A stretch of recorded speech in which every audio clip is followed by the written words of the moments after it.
आजचा विषय एवढं टॉपचं होतं की काय सांगावं तुम्हाला. एवढी खतरनाक पब्लिक आणि एवढी खतरनाक गर्दी म्हणजेच मायला लेकरू भारी. तर असं कसं मनातून? चला आधीपासून सांगतो तुम्हाला, मनातून मजा नाही येणार.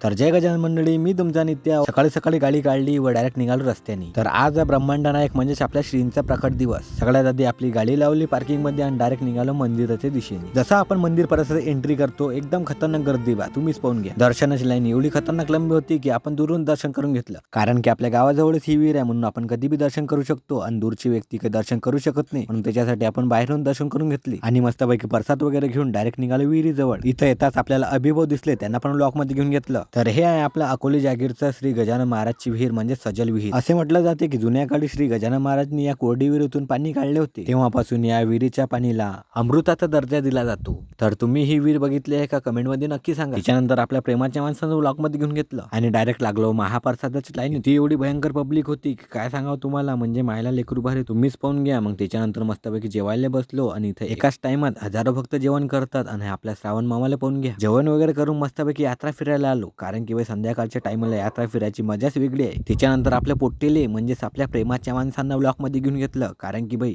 यांचा सपोर्ट आपल्याला खूप खतरनाक आहे. आणि थोडं पुढं चालताच आपल्याला अजून आपल्या प्रेमाचे माणसं दिसून जातात. या पोट्टेंना पण घेऊन घेतलं ब्लॉक मध्ये. हा तर पोट्टे आजसाठी एवढंच. भेटू आपण नेक्स्ट ब्लॉक मध्ये. ब्लॉग आवडला असेल तर लाईक कमेंट शेअर ताकद न करा.